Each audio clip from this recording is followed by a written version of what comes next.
生死、あなたは嫌いです。どうした？もう耐えられないのか。グティンジ、私はあなたのために10年も苦しみながら待ちました。計画の清い評判を捨て、死をもって迫ってやっとこの縁談を取り付けました。それなのに、あなたは新婚の日に下流会の女を、屋敷に連れ込んで不倫を働いた。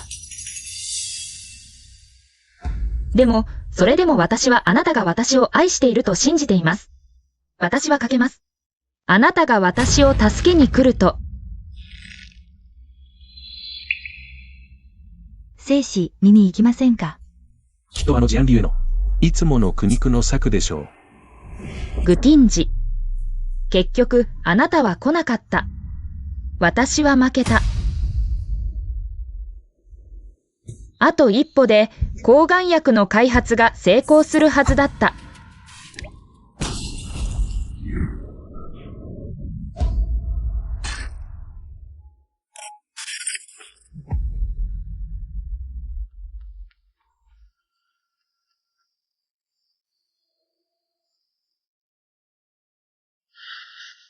ここはどこ？私は実験室で、最新の抗がん薬を生成していたはずなのに、なぜここにいるのか。この体の持ち主は、私と同じジャンリュエという名前で、ゴシカの嫡女だった。甲府の生死、グティンジを10年も愛し続け、結婚式の日、死をもって迫れば、生死の心を引き戻せると信じていたが、真心を誤って捧げてしまった。ということは、私はタイムスリップしたのか。どういうことだ？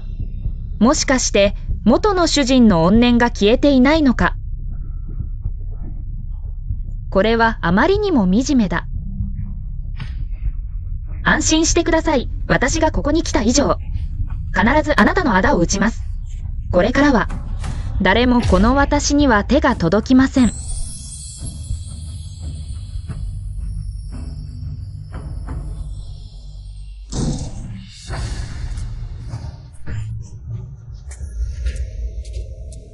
ジアンリュエ、どうした？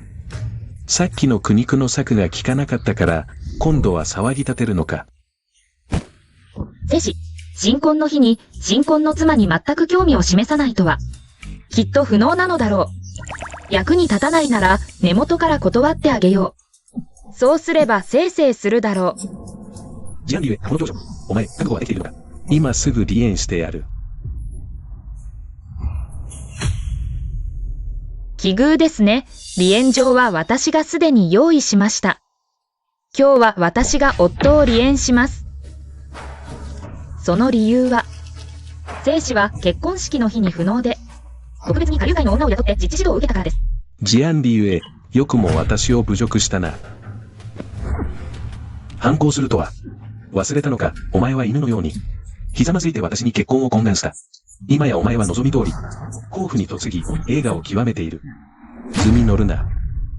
私ジアンリュエは昔目が曇っていた。だからこそあなたにこびへつらうのこの静止費なんていらないわ。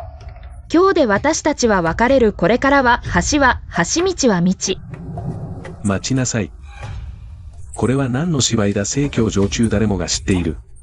あなたが私をめとるために10年もペコペコしてきたことを、今更ちょっとした我がままをすればこの生死様があなたをなだめると思うな。こんなペコペコ男誰がやりたいならやればいい。あなたのような中古男。汚らわしい。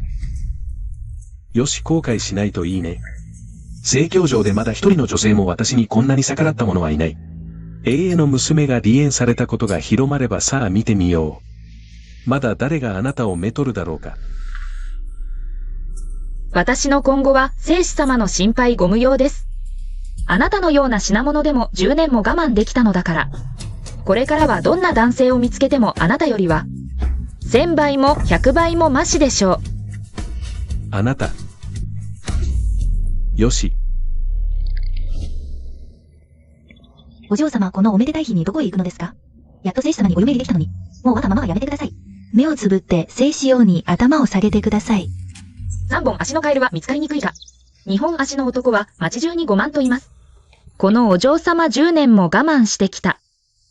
これからは思い切り生きるわ。あのグティンジ、あの芸春郎とかいうところに行くのが好きじゃない。うん。ダメ、私たちは彼より劣ってはいけない。私たち南風館に行くわ。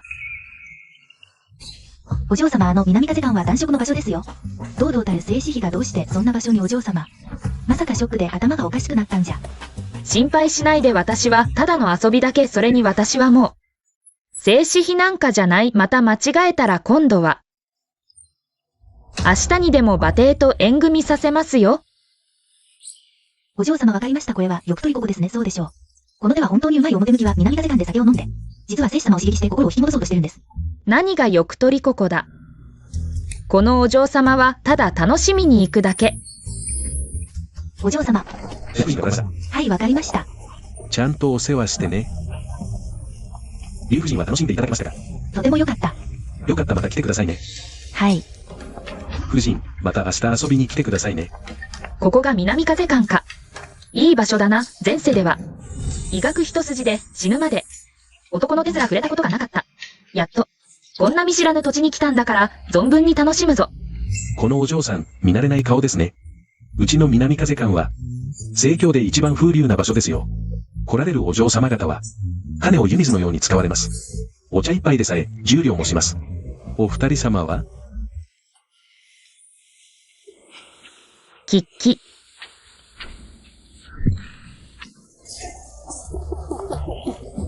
まあ、お客様で。これで資格はありますか？はい、はい。貴客様ご来店。ご恩労、お客様をお迎えしなさい。お嬢様。お嬢様ご覧ください。純情な秀才ウェンユーオモ。ワイルドな剣客ユーシーグ。優しい詩人バイユエティン。気配り上手エスユージチン。詩と酒の再知りでカング。ここには、あなたの想像を超える。調教できない者はいません。どの方がお好みですか？夢じゃないよね。古代の高級会所がこんなにすごいなんて。この時代転生、大当たりだわ。子供は選ぶもの。大人は善って欲不思議。お嬢様、どうぞ。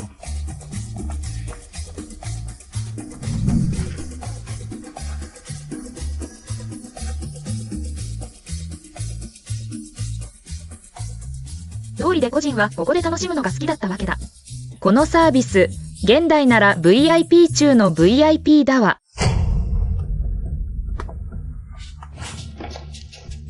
これは入将軍では、今日はどんな風の吹き回しでお越しになったのです？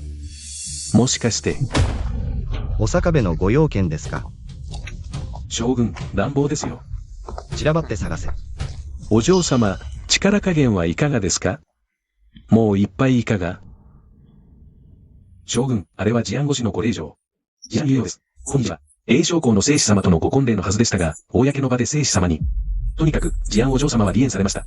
悲しみのあまり酒に溺れているのでしょう。お嬢様。あんな激しい性格で、悲しみに沈んでいるようには見えません。恋に悩む人とは。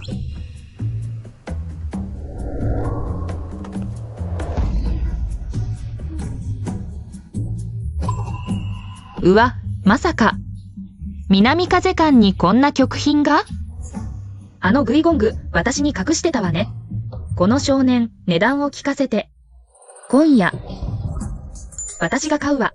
治安お嬢様、私が誰かご存知ですか？誰だって構わないわ。今夜はこの私が、盛況一の美男子をいただく。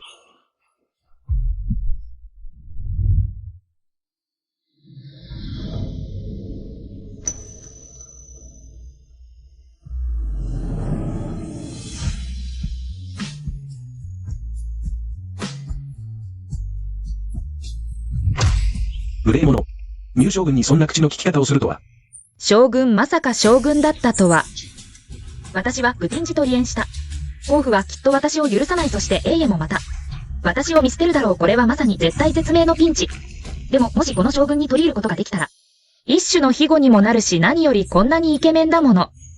入将軍おいくつですか？ご婚約は？婚約してても構わないわ。こんなにイケメンなら側室でもいいわよ。お嬢様。くだらない。行かないでもし私があなたの毒を解けると言ったら？どうして私が毒に侵されていると？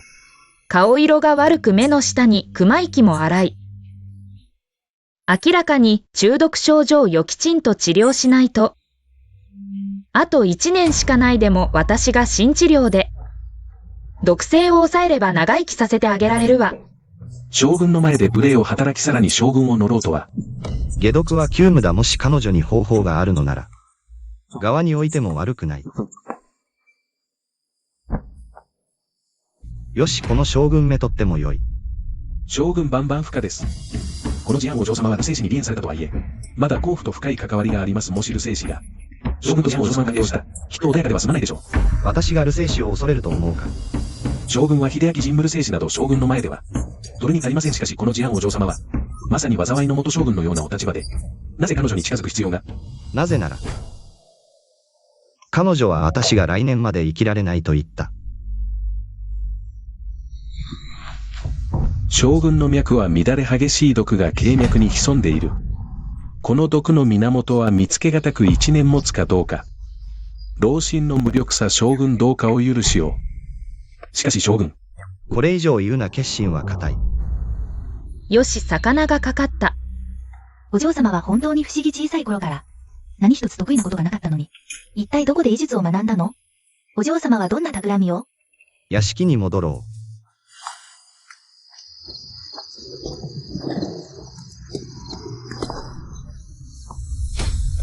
これは離縁された事案お嬢様では、早くもミュウ将軍に取り入ったのね。なるほど。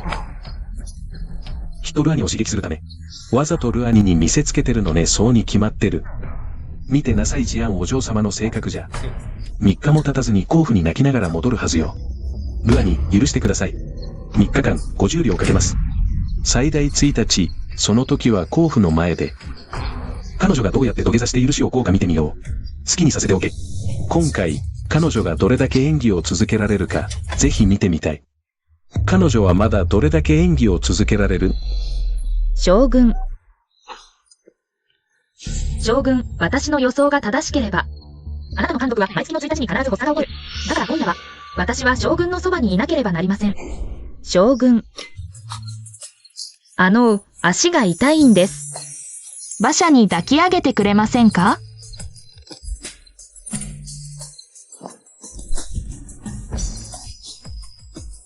生死、どいてください。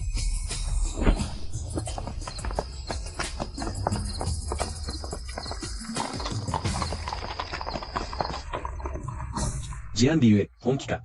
まさか。これは明らかに挑発だ。去年の100火炎の時も、出家すると騒いで、結局真夜中に壁を乗り越えて、ルアニにスープを届けたじゃないか。手に火傷をいっぱい負って。そうそう、先月も、断食して意思を示すなんて真似をして。関白？何？ヒンジ兄が私を探しに来てくれないなら、餓死してしまおう。この事案理ゆえは昔から、育児のない女だ。そう、ルアニの注目を得るためなら、なんだってやる。そうだよ。事案理ゆえ、私を侮辱する勇気があるなら、今回はひざまずいて許しを請おうとも。許すことはない。この胸筋、この手触り。比べてみると、現代のフィットネスコーチなんて全然及ばない。腹筋もどうなのかしら。芝居はもう十分か。終わったなら立ちなさい。将軍、そんなに厳しくしないで。でも、グティンジガキよりは、ずっとマシだ。ジアンさん、初めて会った時から。あなたは何度も好意を示し、無理やり私と結婚しようとする。もし今回の行動が、私を利用して、グティンジに嫉妬させようとしただけなら、お付き合いできません。今日のことは、なかったことにします。今後はジアンさん、これ以上執着しないでください。将軍、誤解です。グティンジ裏切り者。もうすっかり諦めました。将軍は名声が高く、選考も多く、これこそ立派な男です。初めて将軍にお会いしたとき、一目惚れしました。それに、将軍の病気は長い混じらない。適切な治療法が見つかっていないからではありませんか？将軍。なぜかけてみないの？冗談でしょう。このスタイル、このルックス、21世紀においても。トップクラスの拝みレベルよ。あのクズ男なんていらないわ。あなたの言葉、本当に心からのもの。天地に誓う、私ジアン・リユエは、将軍に一目惚れしました。この生涯、将軍のそばにいたい。将軍、前方で人が道を塞いでいます。ジアンお嬢様のいとこだと名乗っています。不平も連れています。いとこのメングオモヒュワイ。何しに来たの？私の邪魔をしに来たんじゃないでしょうね。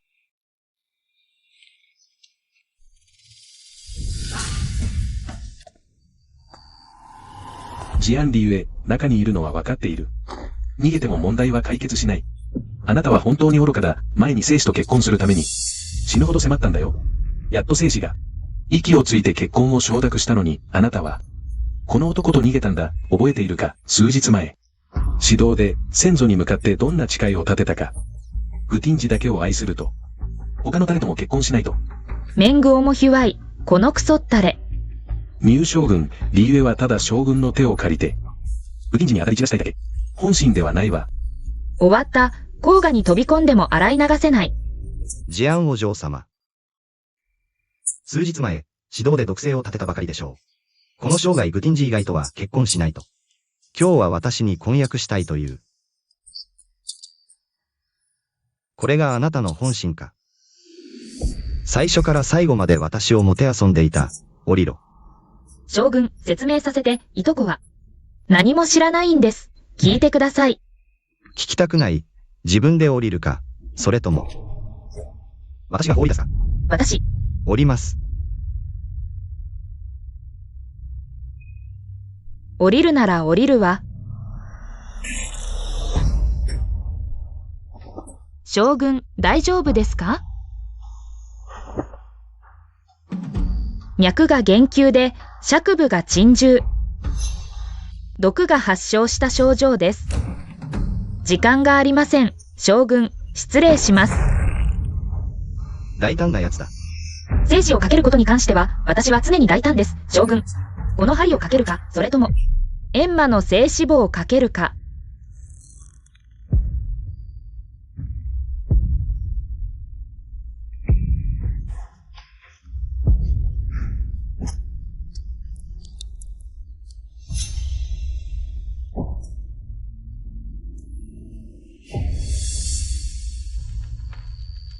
将軍、少し良くなりましたか？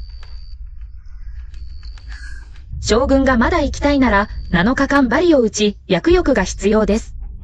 毒を追い出す。さもないと後で毒が発作する。万やうがつ心の痛みを耐えなければならない。将軍、今でも私を追い出したいですか？私は将軍を害する心などみじんもありません。しかし将軍が私を信じないなら、毎月の1日に心を蝕む痛みに耐えるしかないですね。私を脅すのか？恐れ多いことです。ただ、この毒は長引けば長引くほど抜きにくくなります。彼女の真意が何であれ、私の体内の毒は抜かなければならない。ひとまず様子を見よう。では1ヶ月の猶予を与えよう。根治できるなら、どんな条件でも申し出よ。この将軍が必ず叶えてやる。だが治せない場合、あるいはこの将軍に、他の企みがあると判明したら、この将軍は、将軍のご裁量に任せます。この勝負が始まったら、先に私に惚れないでくださいね。リユエ、兄の忠告を聞いて、グティンジに謝りに行きなさい。グティンジなんて私にはふさわしくない。このジアン・リユエは、今はミュウ将軍の人です。出発だ。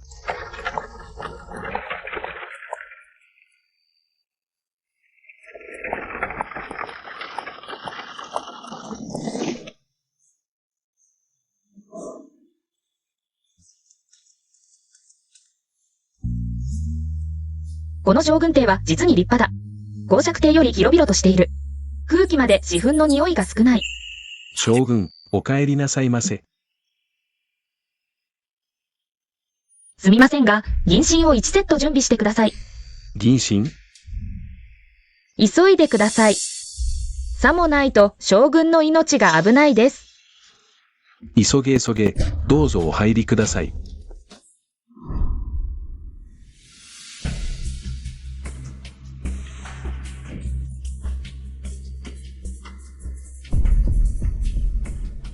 お嬢様、先ほど針を打つのを見ましたが、経血もわきまえていないようでしたが、まさか適当に打っていたのですか？適当に打っていたら、とっくに将軍は命を落としていますよ。安心してください。私は将軍を危険にさらしません。何しろ、将軍はこんなに美しいのですから。将軍に何かあっては困ります。私は将軍とのお作りを楽しみにしているのです。無礼者め。何よ？冗談ですよ。今から。余計なことを一言でも言ったら、今すぐ追い出すぞ。将軍。お怒りはほどほどに。騒いでいると毒血が逆流しますよ。お嬢様、早く見てください。将軍の額に汗が浮かんでいます。心配ありません。これは毒が排出されている証拠です。あら。しかし、将軍、脈が乱れているようです。息も荒くなっています。まさか将軍は、子供を産むことについても考えているんですね。ジアンリエ。将軍に仕えてこんなに長い間、初めて見ました。将軍が責任している。このお嬢様、もしかして。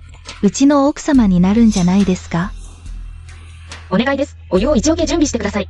できるだけ熱いのがいいです。あなたたちの将軍と一緒にお風呂に入ります。お嬢様、これは礼儀に反します。もしこれが外に漏れたら、将軍の評判を傷つけることになります。礼儀が大事か、将軍の命が大事か。私のような女性も怖がっていないのに、あなたたちは何を怖がっているの？早く言って。わかりました。行きます。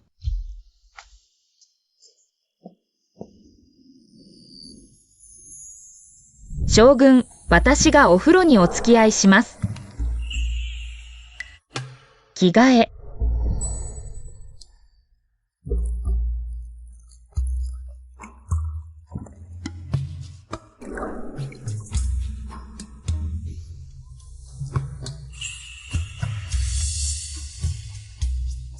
将軍の胸の筋肉、城壁より硬いですね。もう少し力を抜いてください。そうしないとこの針、刺さらないです。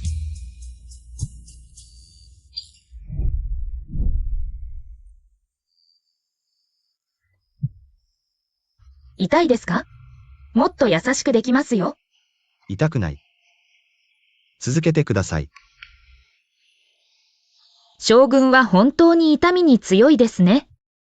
でも、これからの通信、ちょっと特別かもしれませんよ。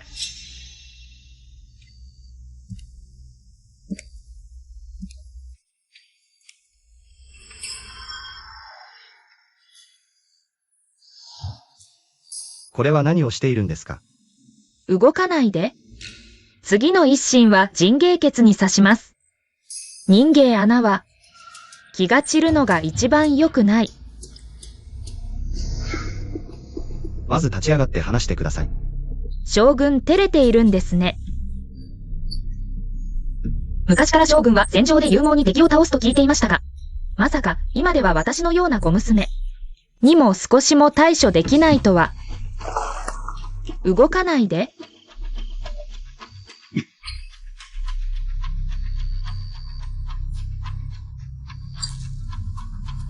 できた。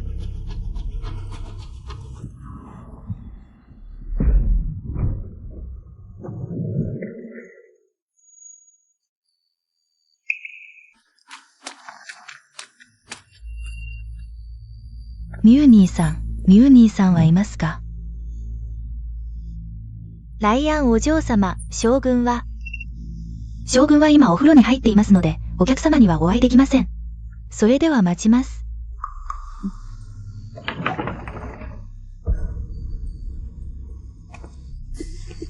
どこから来た妖艶な女。どうしてミューニーさんの部屋から出てきたんですか？このお嬢様、声が大きいですね。爆竹でも食べたんですか？よくも私にそんな口の利き方をしましたね。私が誰だか知っていますか？父は今の丞相です。さすが盛況で言われているように、上総令上の、ライアンお嬢様は生まれつきわがままだと。今日会ってみたら、噂通りで、うちょじゅの口やかましい女と変わりませんね。あなた、父に罪を着せてもらうとでも思っていますか？いいですよ。ちょうど盛況中の人に知らせてあげましょう。上総令上夜に将軍の入浴を覗き見。どっちが恥をかくかしら。まあ、可愛い子だこと。やめなさい。WANU、ふざけるな。ミュウケイ、あんたたち部屋で何してたの？彼女。男女が密室にいたら何をするかわかるでしょう。将軍の腹筋、触り心地最高だったわ。厚かましい。失礼だぞ、ジアンさん。私の看病に来てくれたんだ。ジアンさん。生死に捨てられたあの女か。生死に離縁されて、今度は。うちのミュアニにこびるつもり？さすが狐の化身ね。でたらめを言うな。用がなければ帰れ。私。ミュウケイ、明日は関林書院の宴よ。噂では盛況の祭人たちが集まり、大使や大歌静も。来るそうよ。明日、UER と一緒に行かない？せっかくジアンさんもいることだし、明日。一緒に来たら？推しの令嬢ジアンリュエって。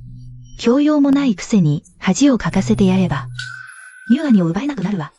興味ない。ジアンさん、小分けづいた？盛況で知らない者はいない。ジアンさんが計画時代。女返すら暗唱できなかったって。男にこびる。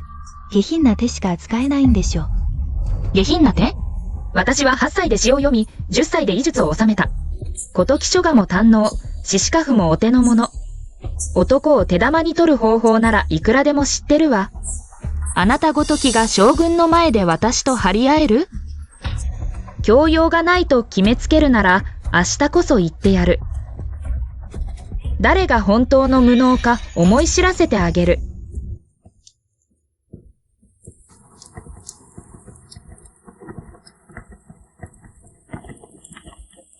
お嬢様、普段はこういう文人の集まり大嫌いじゃ。なかったですか？どうして今日は？聞くところによると陸芸の試合があるそうですが。どうしたの？私が恥をかくのが心配？ルさん、見て。あれジアンリュエじゃない？どうしてきたんだ？この書院、誰でも入れるんだな。わかった。ルさんが来ると聞きつけて。慌ててきたに違いない。A さん、こんなにしつこくされて、恥ずかしくないんですか？彼女はこんなことをすれば、私が彼女を一目見てくれると思っているのでしょうか？全くの妄想ですね。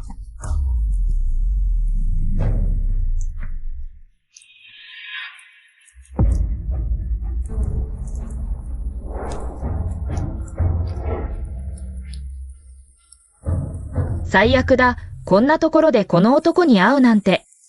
彼女、ただ去っていったのか。上品ぶっているだけだ。こんな小細く。私の前でこんな小細工をもてあそぶとは、彼女がいつまで装えるか見てみたいものだ。彼女、いつまで装い続けるつもりだろう。おや、これは聖子様に追い出された。私のいいお姉さんですか？今日は本当に運が悪い日だ。どうしてこんなに不運が続くのか、どこから来たカラスかと思えば。あら、あなただったの。数日会わないうちに、お姉さんは随分と口が達者になったわね。どうして？捨てられた女のくせに、ここ関連書院に来る顔があるなんて。お姉さんは普段、ずいくもろくに作れないのに、ここに来て。永遠の顔を潰すつもりなんでしょう。永遠の顔を潰したのは、私ではありませんよ。妹さんのこの玉ねぎ、本当にユニークですね。私の記憶が正しければ、これは長男の。張きみ子の二魚杯でしょ？数日前の夜更け、正確門で、妹さんのあの、ハリ様という声は、夜回りの常識さえ止めてしまうことでしたよ。こんなスキャンダルが広まったら、本当に、A の顔を潰すことになりますね。あなたよくもそんな嘘を。こう離れがつ、この悪女。私を殴るなんて。殴ってやるわ、長子は母代わり。今日はしっかりと、礼儀とは何かを教えてあげる。いいわよ、こう離れがつ、覚えてなさい。ああ、兄さん、見て、あの絵さん。本当に爽やかだな。なんと歯に気抜きせぬ性格だろ蘭亭序、臨書。筆致は似ているが、幾分か。表一の気が足りない。寛永読長図。この絵の漁師は蓑を着ておらず、川面にも雪は降っていない。どうやら絵師は逆説的に描きたかったようだ。真夏の酷暑で漁師の孤独を際立たせることで、原始よりも心静かにすれば涼しくなるという趣が深まっている。素晴らしい。このお嬢さん、若いのにこんなに独創的な見解を持っているとは、実に珍しいことです。お褒めいただき恐縮です。未熟者でお恥ずかしい限りです。父はお灸で30年間古画を修復してきました。小さい頃から見聞きしてきたので、詩や絵を鑑賞するくらいのことは、なんてことないよ。ねえ、兄さん、早く見て。あれ、さっきの絵さんじゃない？大化静陽までが褒めているなんて。大したことじゃないわ。こんなことで大化静陽に褒められるなんて、無兄さん。私は幼い頃から百科の典籍を読み込み、ごとき書画に精通しているの。見てなさい、みんなに本当の名画の風格を見せてあげる。何が本当の名画の風格なのか。今日この書院に来ているのは、皆博学な人ばかり。絵さんみたいな浅はかな知識の人。笑い物にならないようにね。ロアニ、見て、面白いことが始まるよ。そうだ、絵さんと私で勝負しましょう。ハリさん、何を比べたいの？スイク。どう？ここは書院だから。大化静陽に問題を出していただきましょう。よし、では芍薬を題にしよう。芍薬なろ。油色泡三春母。この条連には季節の移り変わりが込められていて、難しい。五島金雨、翡翠声残一かなき。彼女が追句できるなんて、すごい、本当にすごい。翡翠星山とは見事だ。まぐれよ、追句なんて小さな技。計算で勝負しましょう。どう？本当に厚かましい。負けを認めないで。別のことで挽回しようとして、いいわ、かかってきなさい。よし。それでは。今、キジとウサギが同じカゴにいる。頭は35。足は94。キジとウサギはそれぞれいくつ？大化静陽、キジ23と12。正解。これって鳥ウサギ道路じゃん。簡単。この絵さん。思考の速さは珍しい。こんな難題も。即座に正解を言えるなんて、本当に才知に溢れてる。大化静陽、歌唱です。幼い頃に。少し計算を学んだだけです。お嬢様、すごいです。何よ、あなたのお嬢様はもっとできるのよ。いいわね、こう離れがつ。今日はこの書院で大いに目立って。無兄さんの前で恥をかかせた、覚えてなさい。いつまで得意げにしていられるか。ロアニ、このこう離れがつ、いつからこんなに再起間髪になった。先月の花見の縁では、九章三術もろくに覚えていなかったのに、本当に聡明だ。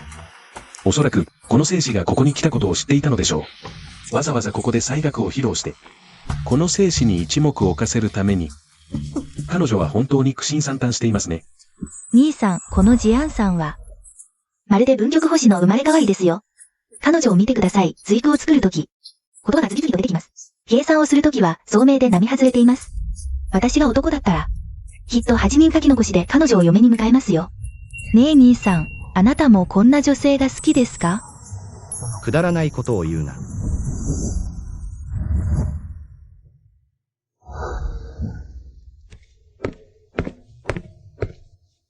将軍、どうしてここに？お二人は知り合いですか？彼女は私の病気を治してくれたジアンさんです。ああ、ジアンお姉さん、すごいですね。あなたのこのような才覚は盛況中で、すべての若旦那を夢中にさせるでしょう。兄さん、そうでしょ？屋敷に戻る時間だ。兄さん、屋敷の門はあちらです。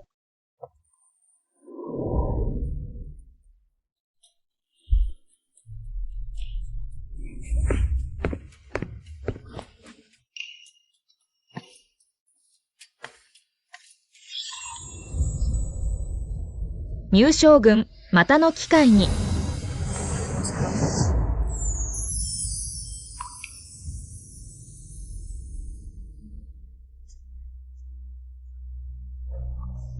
不思議だ、わずか数日で将軍体内の官毒が、三つなりも減っている。この針を打った人は、入りに精通しているだけでなく、針の力加減とツボも寸分違わない。本当に素晴らしい。本当か。間違いありません。この進法を続ければ、時が経てば、官毒が完全に消えるだけでなく、昔の戦場で負った傷跡も、完治するでしょう。ジアンリエ、あなたは本当に私を失望させませんでした。弟様、お母様、娘のために正しい判断をしてください。姉は、人前で娘を恥ずかしめるだけでなく、手まで出しました。この手の跡を見てください。かわいそうな RUER よ。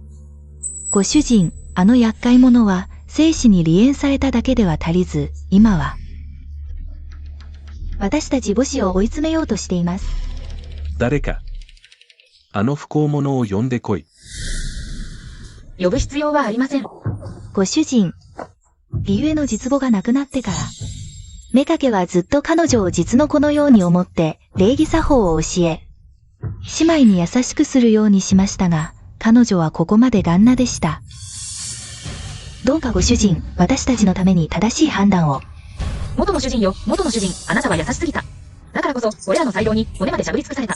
今日はあなたに、目には目をということを見せてあげます。義母さん、冗談でしょう。あなたが教えた条理をわきまえることですか？甲府で恥ずかしめに耐え、人に虐げられるように命じたのですね。姉妹に優しくしろとおっしゃいましたが、ジアン ERU を甘やかして、私のお茶に薬を入れるようにさせたのですか？ご主人様、この心をえぐるような言葉をお聞きください。目かけはこの数年、理由を RUER 以上に大切にしてきました。それなのに今、このように私たち親子を誹謗中傷するとは。この不幸娘め。目上を冒涜し、尊重を無視するとは。者ども、私の上ばみ鞭を持ってこい。父上は家宝を執行するおつもり？結構です。ではこの屋敷中の者たちに、父上がどのようにしてこの、鳴かずのような親子に騙され、実の娘の、あなたは、父として、本当に失望した。お前の母がもし天に霊があるなら、このような不幸を見て、お前を産んだことを悔やんでいるだろう。母のことを持ち出さないでください。母の屍がまだ冷めやらぬうちに、あなたは急いで新しい妻を迎え入れた。私が甲府で過ごしたこの10年。恥ずかしめ尽くされたが、父上は一度でも娘のために口を聞いてくれましたか？頑固で道理がわからない。今日こそしっかりと懲らしめてやる。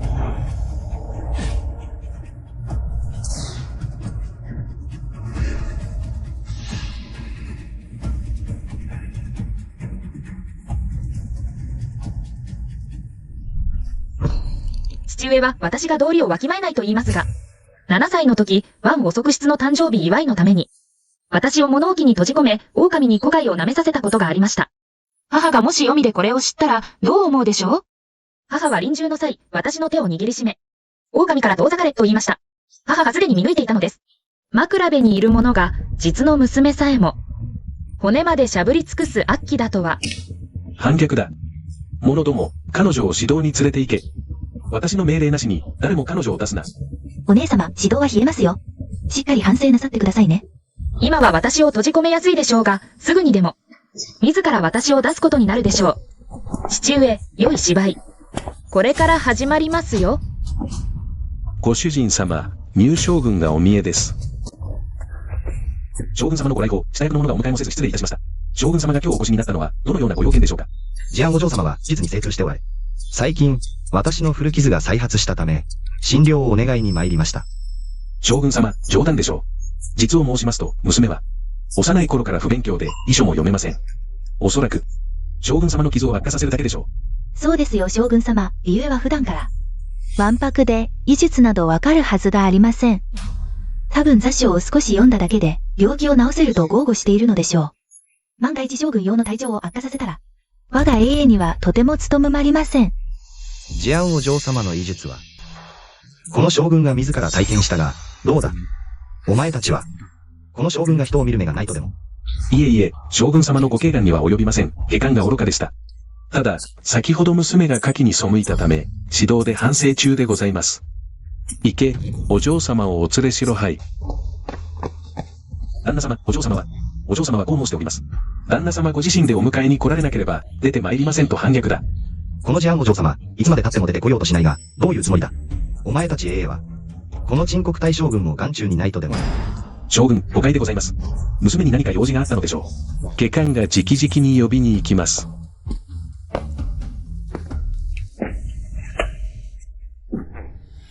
弟様、しっかり反省しろとおっしゃったではありませんか。そんなに早くお考えが変わったのですか？ミュウ将軍がお会いになりたいそうだ。おとなしくするがいい。あら。ミュウ将軍がいらっしゃったのですね。では弟様、どうして娘の意向をお聞きにならないのですか？あなた。私を出してほしいのなら、それもいいでしょう。弟様が2つの条件を飲んでくだされば。いいえ。まず1つ目、5000両の銀札をいただきたい。5000両。我が家の金が風で飛んでくるとでも思っているのか。もし弟様がお渡しにならないのなら、ミュウ将軍にはご自分で対応してください。娘は体調が優れず、お客様にお会いできませんとでもお伝えください。行け、帳場から銀札を持ってこい。はい。2つ目の条件は、あなたが私にひざまずいて。早く用心助けろ。寝言を言うな。父上、娘がこんな恥ずかしめを受けるのを放っておくのですか？さっきは私が目上をないがしろにしたとおっしゃったのに。父上となると恥ずかしめになるのですね。RUER。従え。父上。ひざまずけ。ミュウ将軍は前座で待っておられる。これ以上恥をさらす気か。去年の老月8日、あなたは次女を連れて、私の母の位牌に犬の血をかけた。今日の三回酒は、母への詫びだ。この悪女。妹よ、覚えておきなさい。今後私を見かけたら道を変えなさい。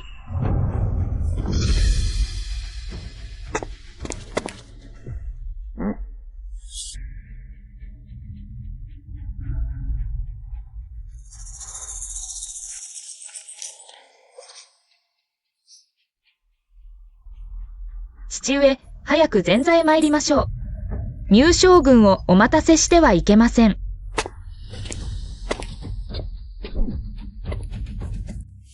将軍。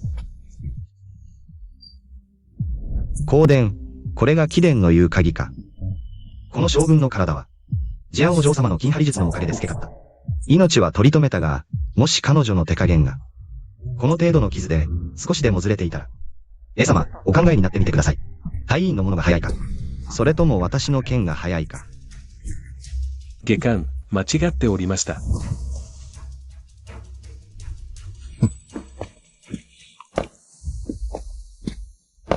将軍、今日はこんなに早く来てくださったのですね。もしかして、私を心配して？でたらめを言うな。今日は芯を打つ時間だから。将軍が来たのだ。脈は安定している。将軍の毒が発作を起こすまで。あと少なくとも2時間はある。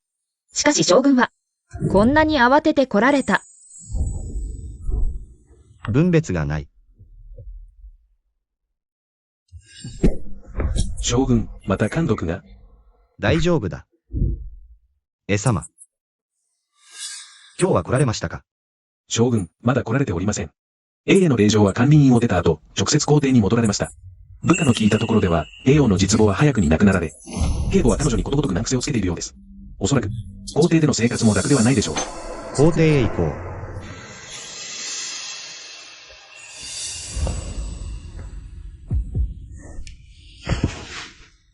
う。様、まずはゆっくり休んでください。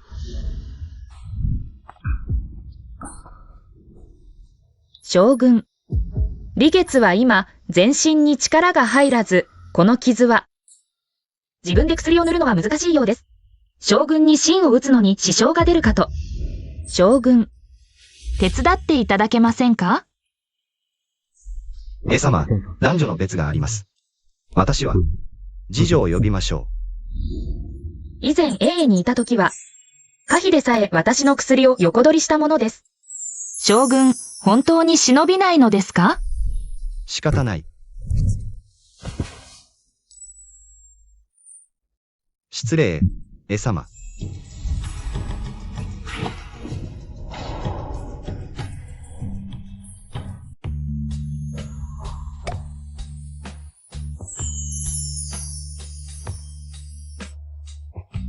痛い。将軍の手つきがとても荒っぽいです。わざと私をいじめているのではありませんか？そんなことはない。でも、将軍の手が震えているのがわかります。とても痛いです。それでは失礼します。絵様、薬は塗り終わりました。先に出ますので。何かあればいつでも呼んでください。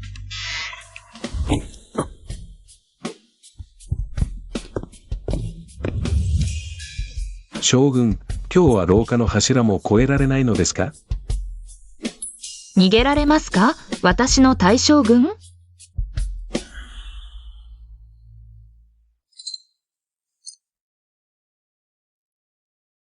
このお茶、味が違いますね。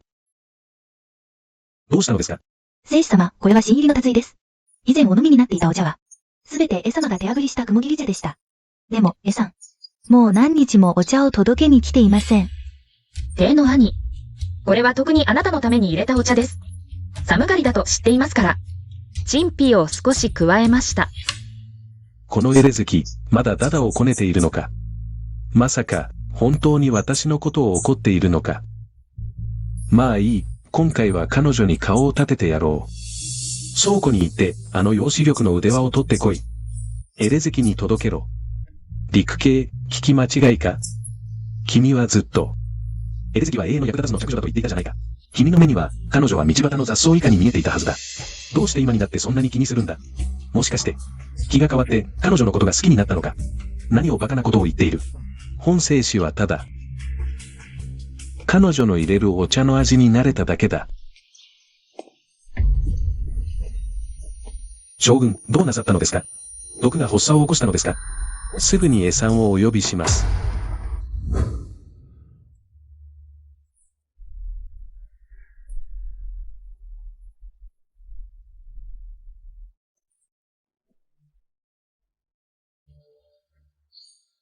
将軍の毒は思ったよりずっと深刻です。今は一時的に抑えていますが、夜中に突然発作が起これば、軽ければ経脈が逆流し、重ければ心脈が断絶します。これは、もし夜中に発作が起これば、おそらく。絵さんにしばらく屋敷に滞在していただけませんか？あ、これは、おそらく、例に外れるでしょう。先ほども言った通り、人命に関わることです。永遠があなたを大切にしていないのなら、ここで、ここに住んでいただけませんか？私の毒を解くのも便利ですから。すぐに臨水券を準備します。そこは将軍の部屋に一番近いです。将軍、ある毒は解けば解くほど深くなることもあります。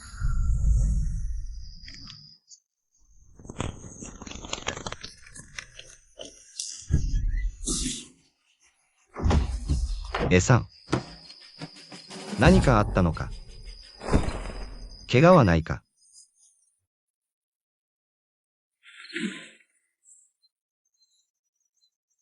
大丈夫です、将軍。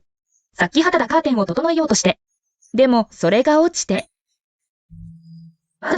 絵さん、何かあったのか？もう大丈夫です。本将軍が、絵さんの問題を解決しました。退がれ。将軍、私は何も見ていません。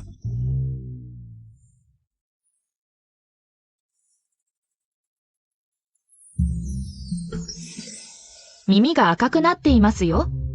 私の口紅より赤いです。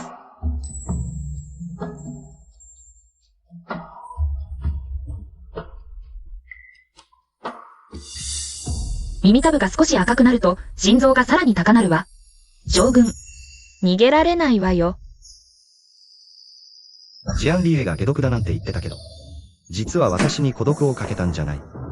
誰か、水を持ってきて。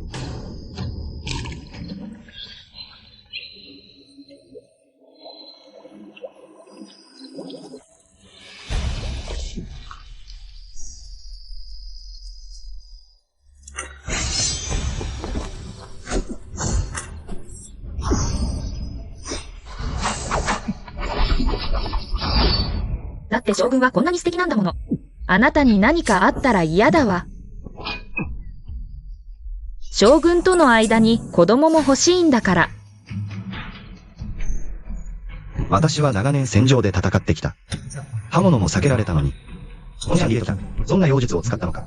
北敵の鉄器より手強いなんて。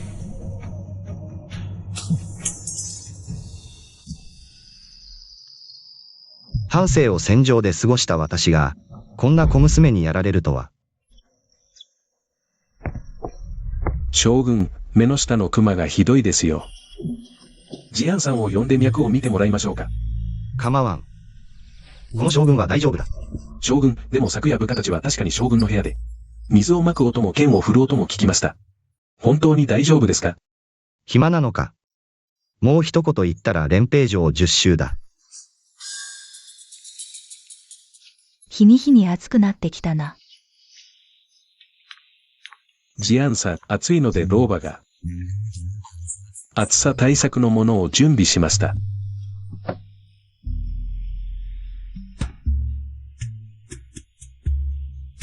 李総監、ご苦労様です。ジアン姉さん。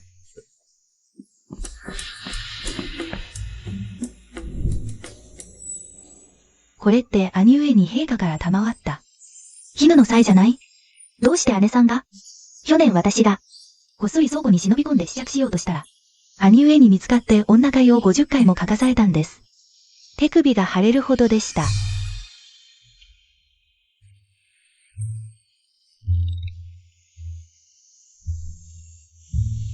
わかりました。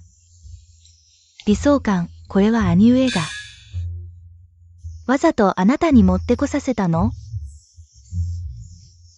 ジアン姉さん、私、兄上が戦う姿は見たことがありますけど、でも女性にこんなに気を使うのは、初めて見ます。きっと、姉さんのことが大好きなんでしょう。妹さん、冗談でしょう。ジアン姉さん、今ちょうど、外はいい天気ですし、聞いたんですけど、西街に新しいベニヤがオープンしたそうで、曲芸の一座もやってるんですって。さあ行きましょう。兄上。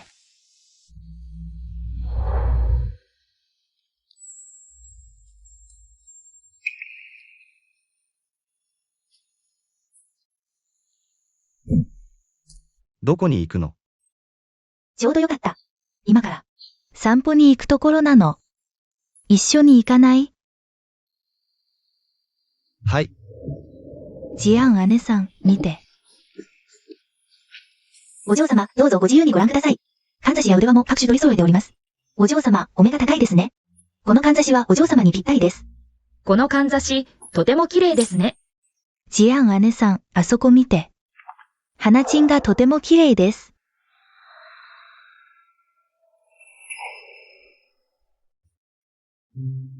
包んでください。ジアン姉さん、これ見て。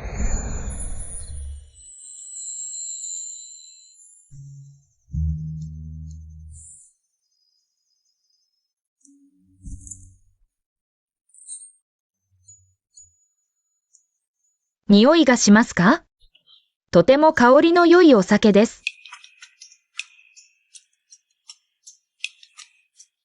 お嬢様、お酒を買いますか？はい。お嬢様、お目が高い。これは上等の水流花です。飲めば夢まで甘くなります。ジアン姉さん、この酒は香りが良いけど、酔いやすいです。冗談でしょう。私は1000杯飲んでも酔いません。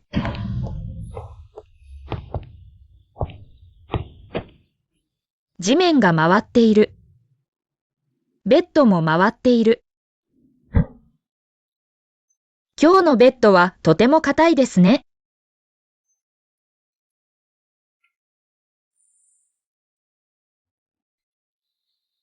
将軍、どうしてここにいるの？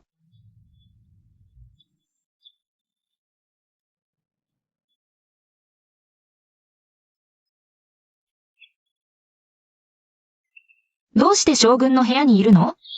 私のことが好きなら。どうしてキスしないの？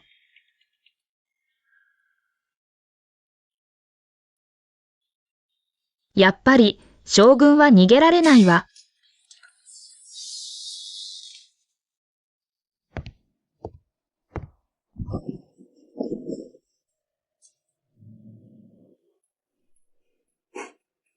まだ酔っているみたいですね。ちょうどいい。昨日の続きをしましょう。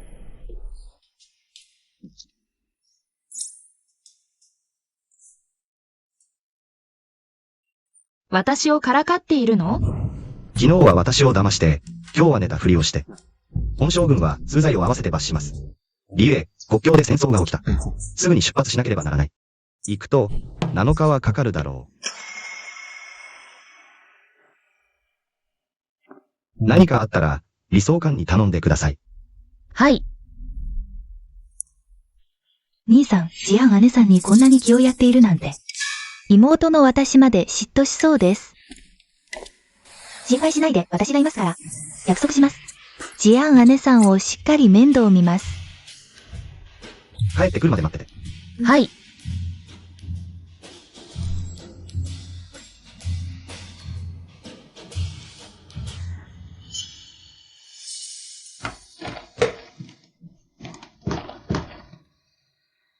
7日と言ったけど、国境の戦争は予測不能です。誕生日を一緒に過ごすと言ったのに。誕生日？将軍の誕生日が近いの？はい、ちょうど7日後です。誕生日なら私は絶対に準備しなければ。特別なプレゼントを。将軍には何か大切なものがありますか？大切なもの？兄は内気な性格で。特にこれといって大切なものはないようです。でも、子供の頃、母から鳳凰の玉ねぎを贈られました。母が亡くなってから毎日身につけていました。私が見せてほしいと言っても見せてくれませんでした。残念ながら、5年前の北境の戦いで亡くしてしまいました。そのため、巫女間ほとんど話しませんでした。それは母が残した唯一の遺品でした。その玉ねぎはどんな形をしていますか？待って、見せてあげるから。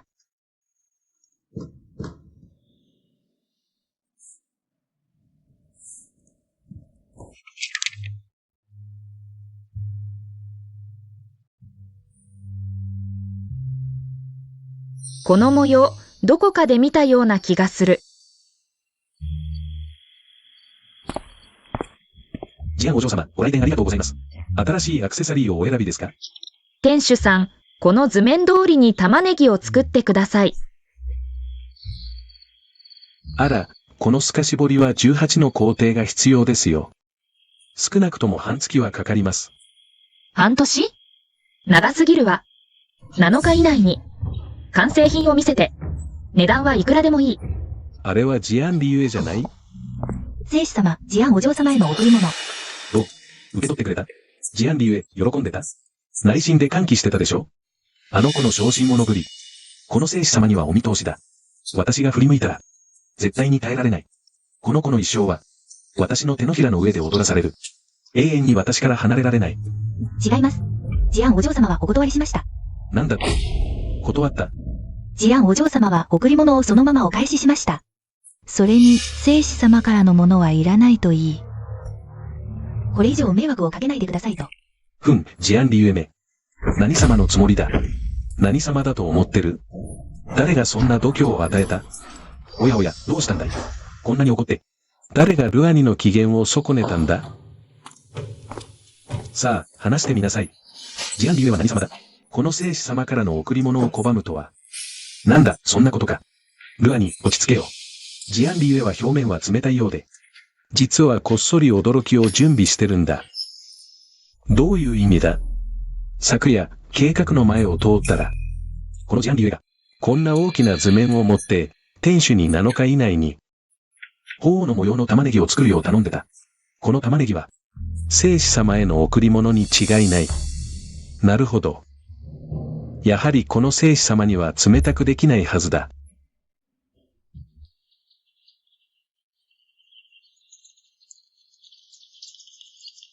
わあ、木の上の鳥さえもつがいでいるというのに。ジアンお嬢様、将軍が戻られました。本当？将軍、お帰りなさい。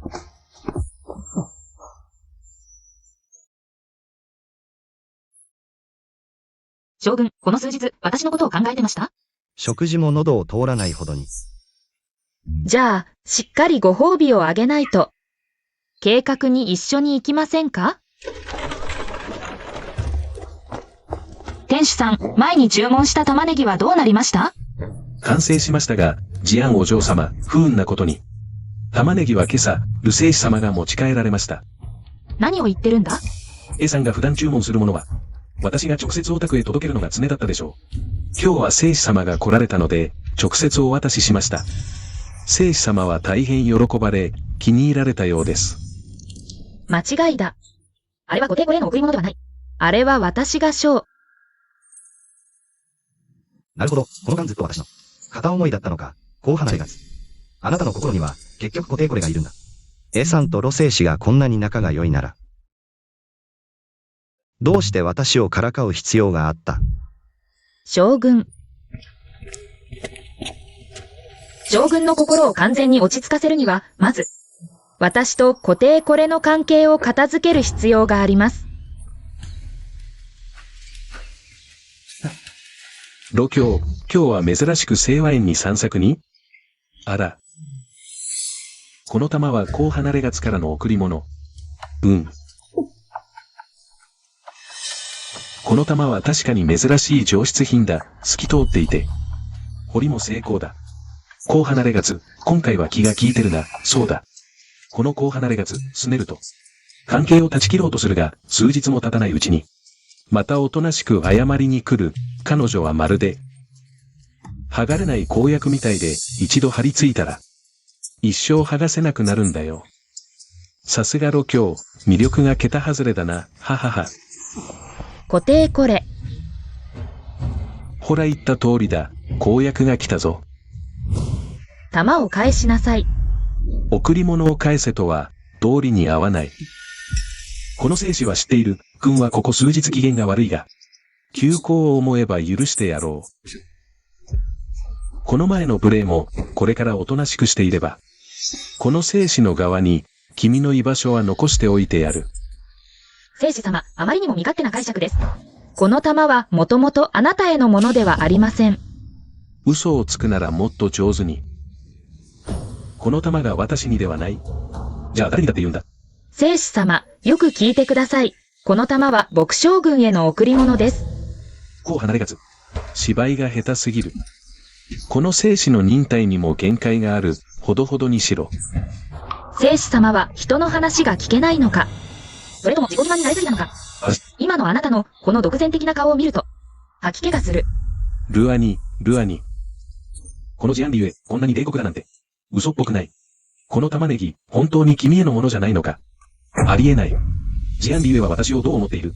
聖教中誰もが知っていること、今日は冷たいふりをして、冷血な様子を見せている。最後のチャンスをやる。よく考えろ。一度口にした言葉は、二度と取り返しがつかない。聖子が信じないなら、自ら恥をかく必要もない。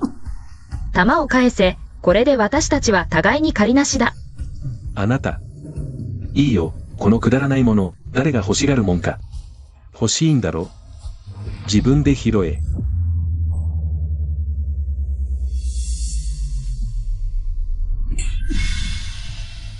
ジアンリュエ、私を殴るのか？殴るのはあなたよ、感情を草芥のように踏みにじって。真心を裏切り後悔も知らない。今日殴れるなら明日は、甲府の天井をひっくり返す覚悟だ。いい。とてもいい。この一撃、本聖子は覚えておく。いずれ、あなたがひざまずいて謝罪しても、許すことはない。幼い頃、母が彼に鳳凰の玉ねぎを送った。母が去ってから、彼は毎日身につけていた。私が見せてほしいと頼んでも惜しんでいた。それは、母が残した唯一の遺品だった。ダメだ。この玉は絶対に失ってはいけない。彼女。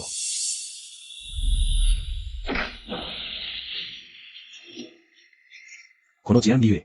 身内の玉のためにわざわざ水に飛び込むなんて。いい、とてもいい。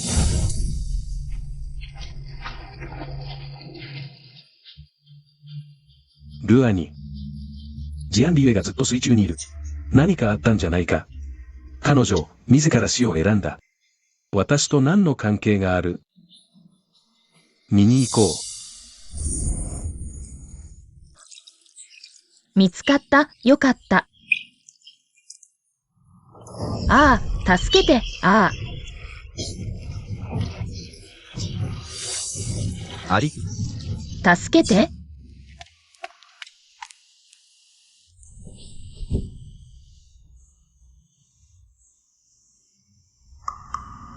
将軍。玉を手に入れた。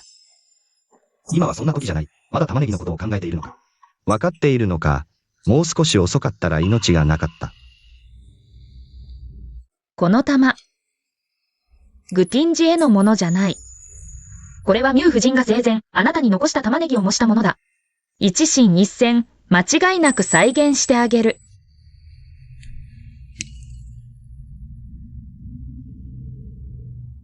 一塊の玉ねぎ、命をかけるなんて。でも、これはミュウ夫人が残してくれた思い出の品。そして、私が送った誕生日のプレゼント。でも、私の心の中では、あなたは玉ねぎよりも。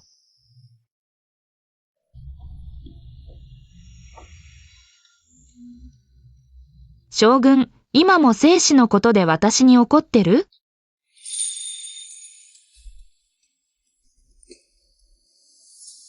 この王はあなたの心の中で、そんなに強量な男か。そうよ。あの夜、計画で、あなたはすごく怖かった。私もプレゼントをあげたい。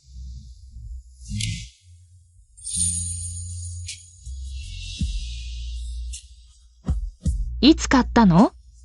どうして私の好みを知ってるの？もし手をつないでくれるなら、私は決して離さない。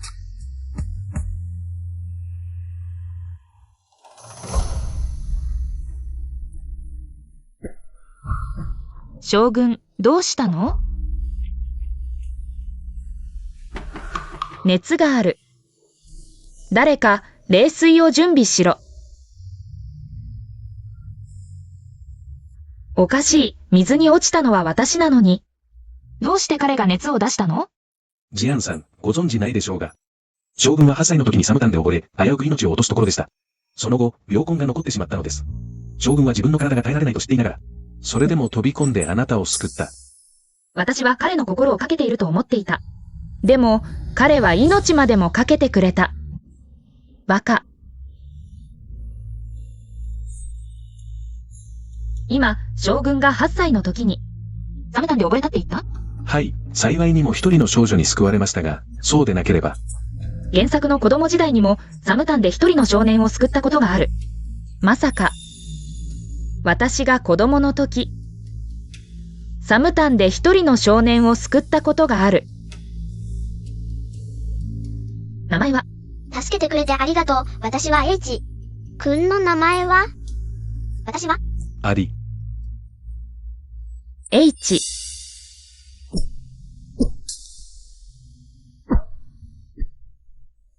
将軍。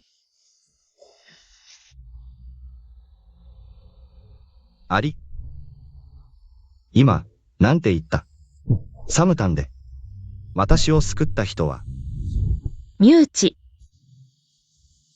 H。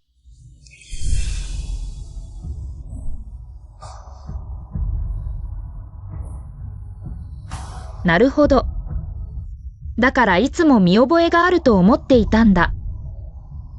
長年探していたサムタンの恩人。実はすぐそばにいたんだ。ありがとう。おば、どうかユアのためにご尽力ください。ご存知の通り、ユアは幼い頃からムアニに憧れていました。この永遠の着女、ジャンリーゆえ。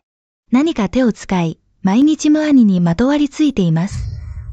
しかも治療を理由に将軍邸に住み込んでいます。ムチは北境の10万の鉄器を握っています。彼を味方につければ、朝廷の軍権はすべて手中に収まります。我が家やが帝位を争う上で、一つの賞賛が増えるというものです。ムチは若くして有能で、先行も輝かしい。皇帝陛下も大いに頼りにしています。あなたが彼に心を寄せているなら、本宮もふさわしいと思うが、今のところ。心配することは何もありません。それでは、おばがあなたのために決めましょう。皇帝陛下に縁談を賜るようお願いします。勅命が下れば、無知の側にどんな人物がいても、何の波風も立てられません。おば、どうかお許しください。無教、あなたは結局私のものになる。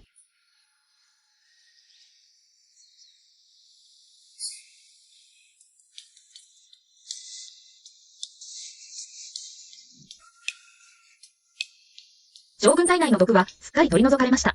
うん今後は針治療の必要はありません。将軍、今日のご気分はいかがですか？なんだかすっきりして元気いっぱいではありませんか？試してみましょうか。将軍、部下は何も見ていません。あ、はい、はい、陛下が宮中に召されています。無愛卿、辺境の守りに功績があった。陳は今日、あなたに良縁を授けよう。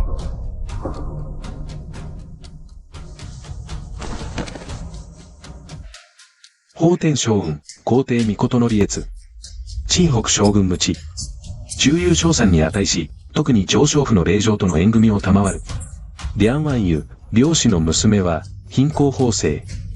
才色兼備、温厚で礼儀正しく、まさに良縁である。吉日を選んで婚礼を執り行い、朝廷が後進をいたわる意を表す。金庫。陛下。真にはすでに心に寄せる者がおります。どうか陛下。ご生命をお取り消しください。ほう。どこのご令嬢かね。陛下に申し上げます。ジャン星の着女でございます。ジャン・リーユエ。寧公府から離縁されたあの娘ではないか。離縁された女が、どうして将軍にふさわしいと言える。高等無形。無愛嬌、虚婚は大不敬の罪であることをご存知か。陳は喜んで罰を受けます。ただ陛下に、ご生命をお取り消しいただきたい。無愛嬌、やはり心情あふれる人物だ。毅然無愛嬌。心に決めた人がいるなら、この縁談は、一旦保留にする。ただし、陳の口から出た言葉は、逆らえば罰せられる。今日は杖で50回だ。陳。謹んでお受けします。感謝はまだ早い。3日後、太后の誕生日に、宮中で宴を開く。陳はお前に、治安越しの娘を連れて、宮中に参上させよう。陳はこの目で確かめたい。一体どんな美女が、陳の帰化で最も有能な陳北将軍を、逆らう罪まで犯させるほどか。陳、謹んでお受けします。今日のことは、これで終わりだ。退け。隊長。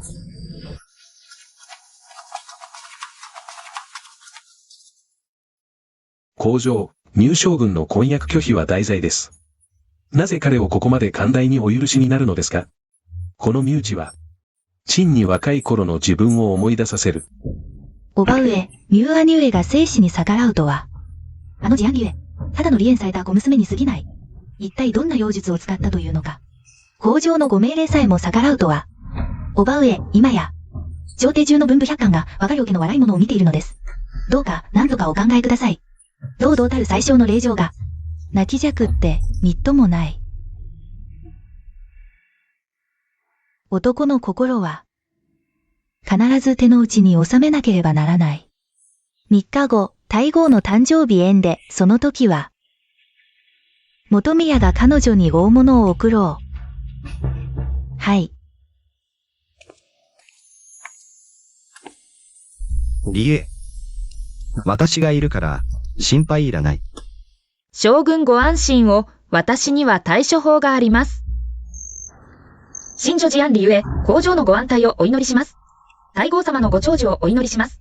さすがは陳北将軍が目をかけた人物。この礼儀正しい立ち居振る舞いを見れば、普通の慶州よりも、気骨が感じられる。席を賜る。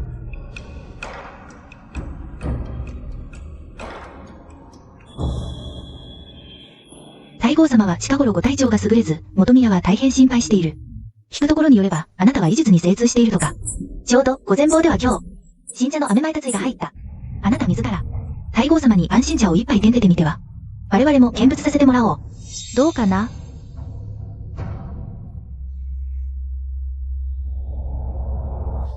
新女、恐れながら太后様にお仕えさせていただきます。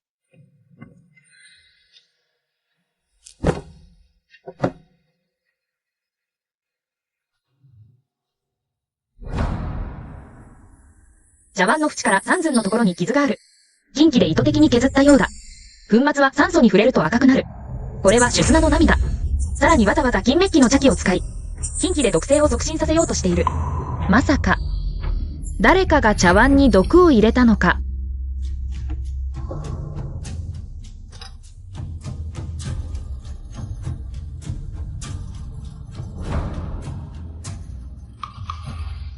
肝臓は平静で弱毒を中和できる。緑豆は官僚性で心脈を守る。今はヤブ医者の手段に頼るしかない。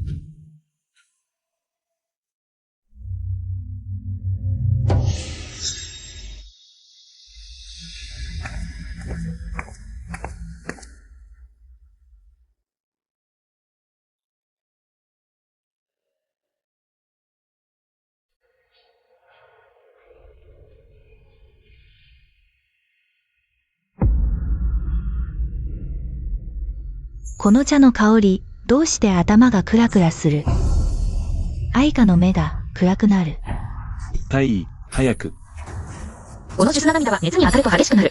肝臓と緑豆では一時的に抑えるだけで、沸騰した水で引き出される毒性を抑えきれない。陛下に申し上げます。太后様の脈は沈んでおり、指先が青くなっています。おそらくは、中毒の症状です。中毒？もしかして、この茶に問題が？事案理ゆえ、大胆にも。陛下、明察ください。さっき彼女が、茶に何かを混ぜるのを見ました。来ると、この絵師は過信を抱き、太后様を謀殺しようとしています。すぐに捕らえよ。陛下、ジアンコアネは常に医者としての人心を持ち、きっと何か誤解があります。どうか陛下、明察ください。陛下、太后様は確かに毒に当たりましたが、決して神女の仕業ではありません。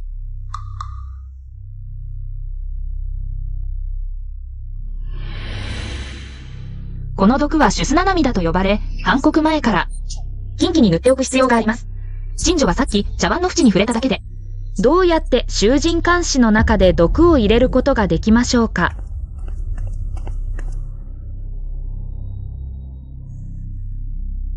陛下、確かに朱砂涙です。この毒は事前に毒する必要があり、少しの虚偽もありません。どうしてこうなった？本宮はただ水毛炉を使うよう指示したのに、どうして朱砂涙に変わったのか。ヒットライアンドルエール、あのバカの仕業だ。楊妃。この茶碗は誰の手を経た？陛下、申し上げます。目掛神は一時を思い出しました。おととい、内務府で新たに一批の安心香料が入り、もしかすると、あの子カンタが朱砂涙を、安心香料と間違えて茶具の箱に入れたのかもしれません。この下郎め、薬剤の区別もつかないのか。娘、明察ください。下々は確かに朱砂涙を別に、下の箱に入れました。どうして？まだ言い訳をするのか。陛下、この件は目掛の過ちです。新将が自ら確認しませんでした。どうか陛下、お咎めください。楊妃、過ちを認めたなら、即日より、法儀級に禁足とする。毎日教文を10巻書き写せ。太后が一日も回復せぬ限り、お前は一日も宮門を出てはならぬ。昇進、ご旨を受けたまわります。陛下、この朱砂涙は毒性が血脈に深く入り、老臣ではどうにもなりません。太医院は何の役に立つのか。太后に万一のことがあれば、陳はお前を殉葬させる。陛下、神女、恐れながらお願い申し上げます。太后様に神を施して毒を解きます。また失敗する可能性があるのを恐れないのですか？好みの命をかけます。たった3神で、もし私が、太后様の毒を解けない場合は、千刀万の刑に甘んじます。許す。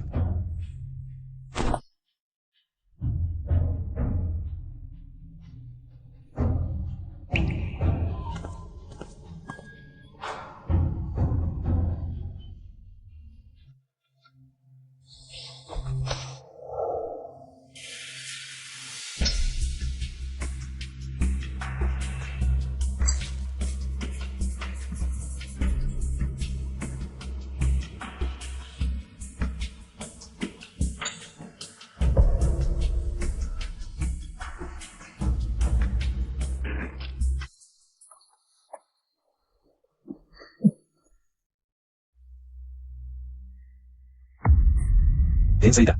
太后用の脈は沈んで力強い。毒が本当に彼女によって追い出された。慈安用のこの木で針を操る技は、老朽が医者になって数十年、二人目を見たことがない。見事な慈安理由だ。危機に動じず。見事に病を治した。陳は重ねて褒章を与える。陛下のご厚情、身に余ります。太后様の毒を解くことができたのは、好みの幸せです。よい。慈安理由への医術は長軍的で。人柄もまた稀有だ。陳の意を伝えよ。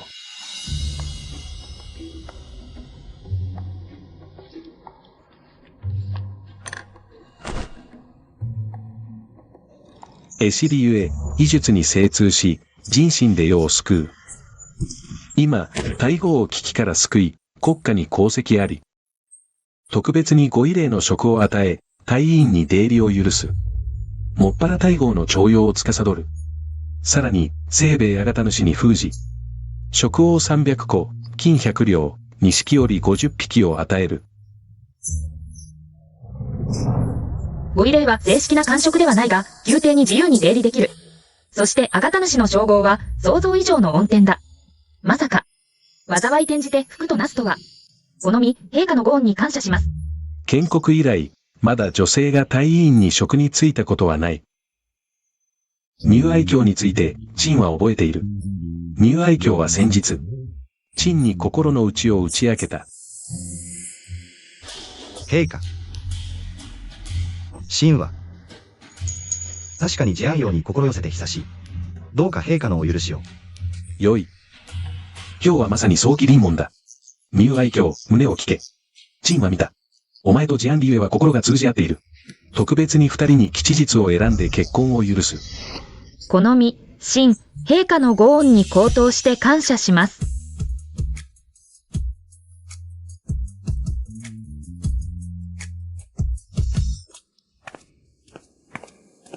全くの無茶だ。もし恐怖と号様が、万一でも三兆両単があれば永遠の休息。すべてお前のために殉死させられる。父上は普段娘に無関心だったのに、今になって、元父を演じるのですね。元父の下に皇女が育つ。父がこうするのもお前のためだ。陛下がすでに結婚を許したとはいえ、永遠の祖訓によれば、六礼を行わずに将軍府に入るなど、世間に知れれば、笑い物になるではないか。永遠が礼儀を知らないと言われる。今日は父について皇府に戻れ。本将軍が彼女を連れて行く。誰が阻むというのか。下官も将軍府のことを思ってのこと。もし人に知られれば、将軍が結婚前に迎え入れるのは、将軍府の名誉を傷つける恐れがあります。皇府に戻ってもいいですが、父上が、礼儀を重んじるなら、娘も父上に申し上げます。私が嫁ぐときは、嫁入り道具を豊かに準備してください。そうでなければ、将軍府を見下していることになります。あなた、父として当然、あなたを冷遇することはありません。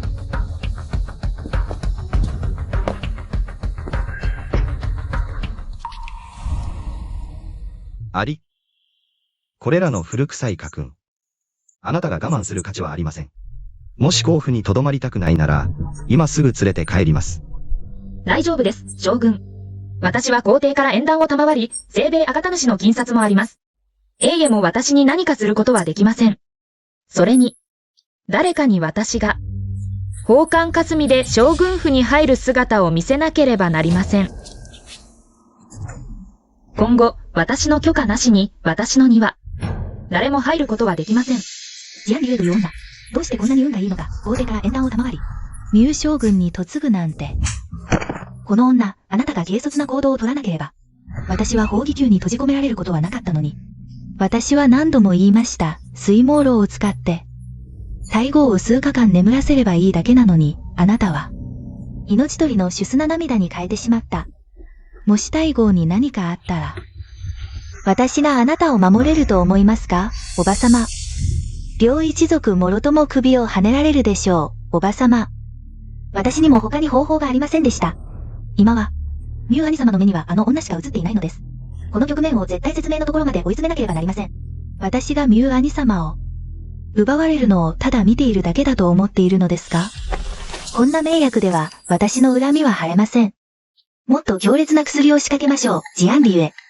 そうすれば、あなたを永遠に這い上がれないようにします。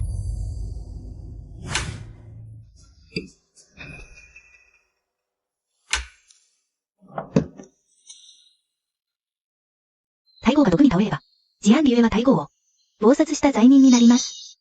そうすれば、ミュウ兄様の目には私しか映らなくなります。これがどれほど危険か分かっているのですか？皇帝が、私たちを疑っていないと思っているのですか？彼はただ、両一族の朝廷での基盤を恐れているだけです。この一件で、これからの道は、刀の上を歩くようなものになるでしょう。それならどうすればいいのですか？今は、縁談の勅命がおり、UER にはもうチャンスはありません。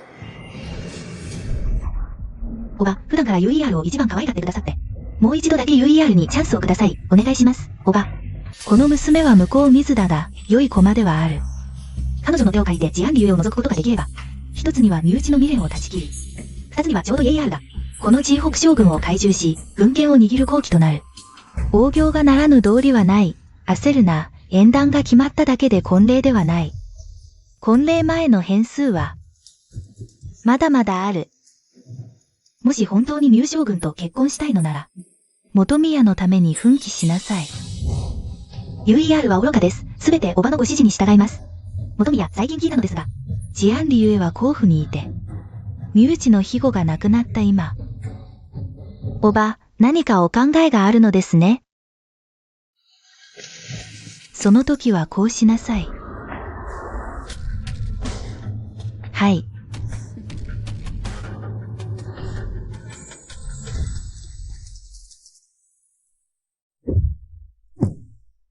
聖子様、もうこれ以上お酒は。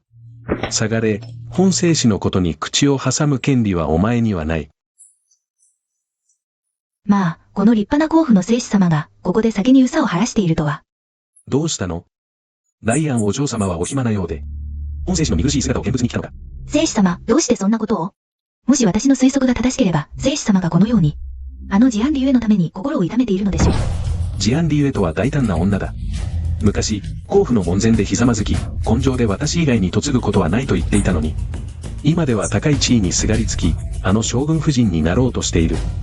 彼女も所詮は、権力にすがりつくような人間に過ぎない。聖子様、怒る必要はありません。笑い話ですが。あなたも私も、この世の落ちぶれた者同士、ただ見ているだけ。愛する人が他人と結ばれる辛さは、私の方が聖子様より1000倍もよくわかっています。どういうことだ、ライアンお嬢様はミュウ将軍に思いを寄せているのか。私が5歳の時に宮中の宴に参加した時から、ミュウ兄様に憧れていました。彼に見合う女性になるため、6歳から、仏書画を必死に学び、12歳からは密かに花嫁衣装を縫い始めました。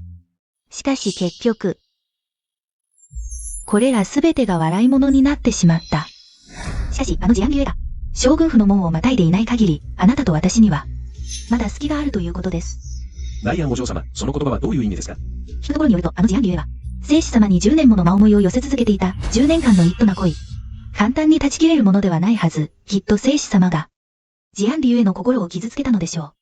聖子様が身分を捨ててでも、彼女がかつてのようにしつこく追いかけ回せば、彼女が心を改めないはずがない。そう、まだチャンスはある。お嬢様、さっき裏門で下僕がこっそりこれを渡しました。お嬢様、きっとミュウ将軍です。今は顔を出せないので。推薦楼でお話したいそうです。将軍、いつからこんなに昇進になったのですか？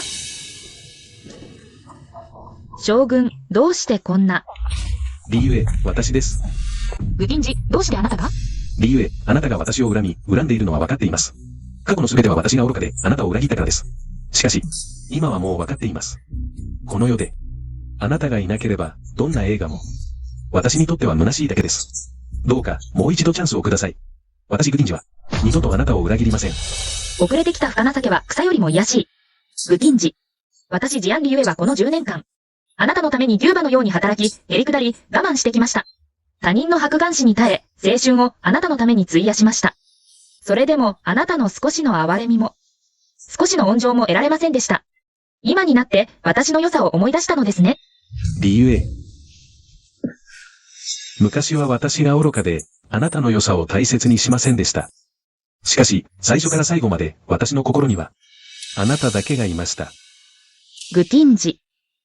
あなたはかつて私を履物のように捨てたのに、今更心情けぶって。あなたが愛したのは私ではありません。あなたが愛したのは自分だけです。あなたの偽りの深情けは、私があなたより高く飛ぶのを恐れているだけ。あなたの見せかけの許し恋派。私が遠く離れるのを恨んでいるだけ。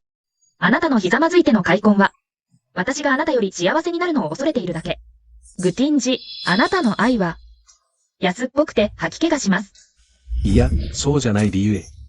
今あなたが戻ってくれれば、すぐに甲府に連れて帰ります。あなたが欲しいものは何でもあげます。豪華な婚礼、正妻の地位。私は、あなたに消えてほしい。10年の真心を犬に与え、一度目覚めたら二度と戻らない。私、ジャンリュエを何だと思っているんですか？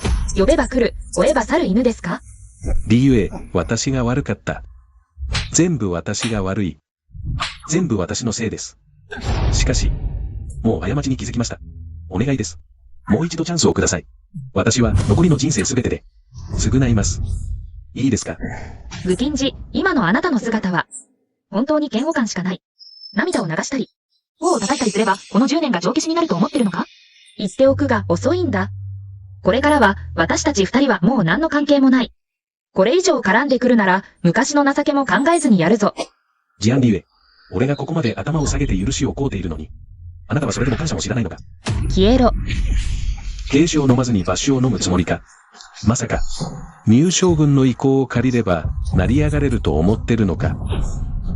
今日こそあなたを汚れた女にしてやる。身内が、こんな、不貞な女をまだ欲しがるか見てやる。グティンジ、手を離せ。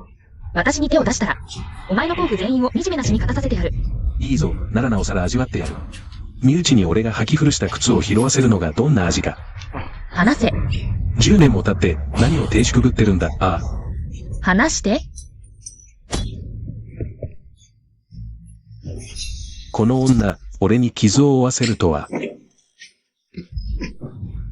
離して、触るな、離してくれ。将軍、会場で異変が。WANU、どうしてここに？会場で何があった？ミューニーさん、心配しないで。きっと酔っ払いの騒ぎよ。私、今会場から降りてきたけど、何も異常はなかったわ。本当か？ UER、やっとここで会えたんだから。少し話相手になってくれない？将軍。アリの声だ。ミューニーさん、聞き間違いよ。今ジアンリュエは甲府にいるはず。ここにいるわけないじゃない。どけ。アリに何かあったら、お前の命はない。グティンジ、いい度胸してるな。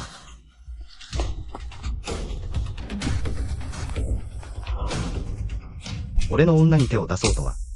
誤解だ、すべて誤解だ。アリ、遅れてごめん。将軍。グティンジ、お前の命は俺がもらう。今日は首を貸してやる。次があったら、お前を8つ先にしてやる。コン。アリ。これからは、もう誰もあなたをいじめさせない。あなたを傷つけた者、私は必ずやその旧族を中し、前提を滅ぼす。鳥犬も残さず。将軍。ジアンチャンフェング。私たち親子を死に追いやるつもりですか？先祖伝来の翡翠の屏風を、あの女の嫁入り道具に当てるなんて。この小生意気な。リュエは工場直々に封じられたあがた主であるだけでなく、入将軍の最愛の娘でもある。もし英がみすぼらしく嫁がせたら、我が英の面目は、どこに置けばいいのか。RUER があの子の半分でもできたら、こんなことには。よし、とてもいい。もうこんな生活はごめんだ。今すぐ倉庫を焼き払ってやる。RUER があの子の半分でもできたら、こんなことには。お嬢様、これで3度目です。死婚の勅命が下ってから。おいは毎日のように大騒ぎ、まるで芝見物です。騒がせておけばいい。結局のところ、当時母上が嫁入り道具を強要されたか。今こそ、彼らに一つ残らず吐き出させる時だ。奥様が亡くなられてから、お嬢様はどれだけ苦労されたことか。冬には炭火までけじられ、席でハンカチが血まみれになるほどで。凍りついた祠道で女会を写経させられ。私がこっそり饅頭を届けると、また鞭打たれ、夏になると。彼らはさらに様々な方法でいじめる。わざとあなたの部屋の竹ござを巻き、焼けつくような粗末な麻布に変え、日差しが最も強い時には。井戸水さえ一口飲ませてもらえず、お嬢様は人目を気にして、いつも涙を飲み込んでいました。昼間は無理に笑顔を作り、幸い。今はミュウ将軍が可愛がってくださる。昔は歯を食いしばって耐えるしかなかった。ただの居候に過ぎなかったから。しかし今、もし誰かがまた私たちをいじめようとするなら、まずよく考えてみるがいい、9つの命があるかどうかを。元の主人の一生は孤独で苦闘に満ち、恥ずかしめ尽くされた。幸い、あの汚らわしい日々は過ぎ去った。今は窓も明るく清らかで、贅沢な暮らし、そして良き伴侶に恵まれ。まあまあの最後と言えるでしょう。今日は何の日だ？ 8月1日、あと5日で。あなたとミュウ将軍のご婚礼の日です。筆記は少し寂しくなりました。バカね。私が宝冠霞を着る日、あなたには雲錦の綿入れを着て、女官として将軍邸に同行してほしい。1日。墓前に線香をあげに行く時が来た。お嬢様が奥様の元へ行かれた時、牢屋はまともなご必死さえ。くれようともしない。今は墓の草がこんなに伸びてしまった。お母さん、アリがお参りに来たよ。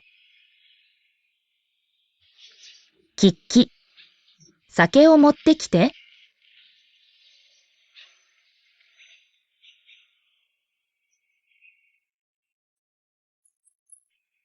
お母さん、この灰で育ててくれた恩に報います。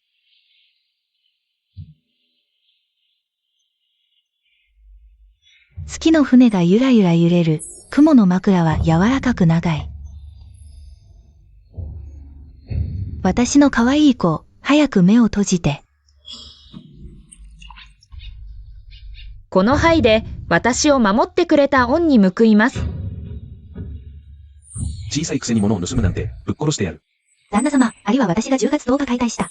身から出た肉、彼女の気持ちは私が一番よくわかっている。盗みのような汚らしいことなど、たとえただの首に突きつけられても、彼女は他人のものを少しも盗みはしない。どうしても撃つというなら、私も一緒に撃ってください。3杯目。一筆目で眉を描き、二筆目で目を描く。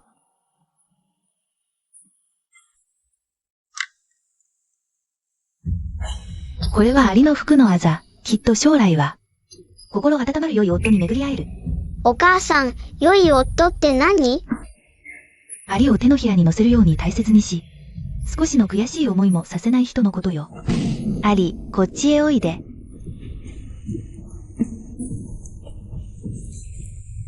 これはお母さんが準備した嫁入り道具。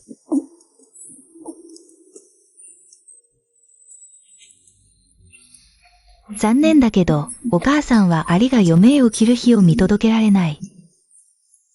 お母さん、行かないで。アリは嫁に行かない。アリはお母さんがいい。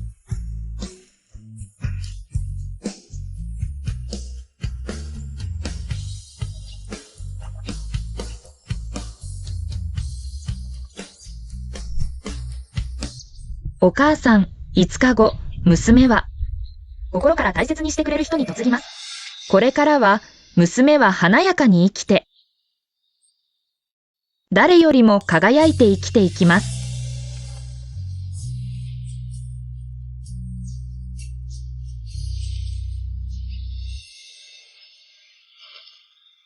お嬢様、日が暮れてきました。早く帰りましょう。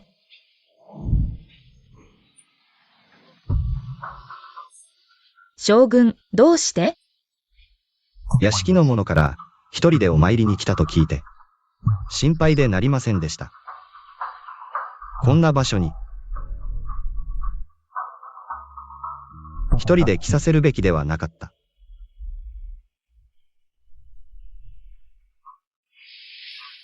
だけぼ様、持参いたしました。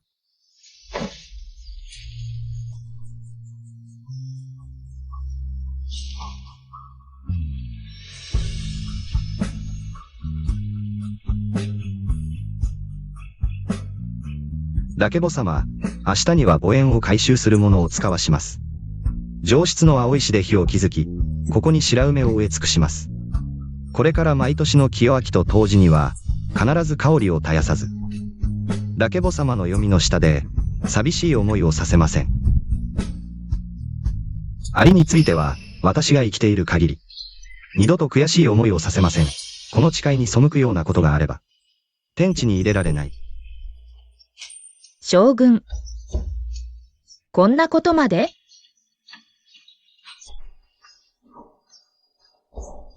アリ。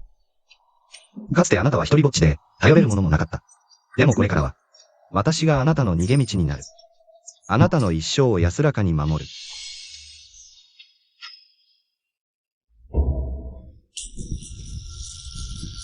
新入りの入道。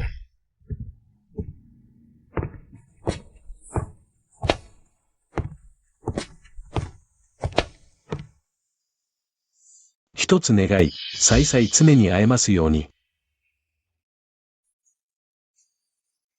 二つ願い、簡単日月を照らす。三つ願い、白髪になっても離れない。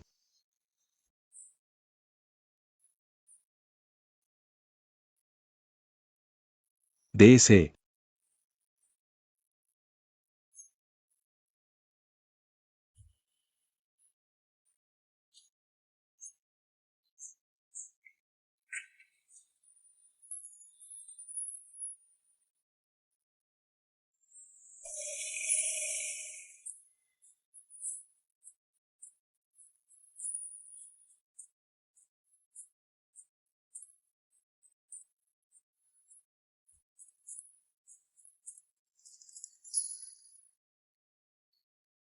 将軍、おやすみなさい。今、私を何と呼んだ？将軍、違う。H。まだ違う。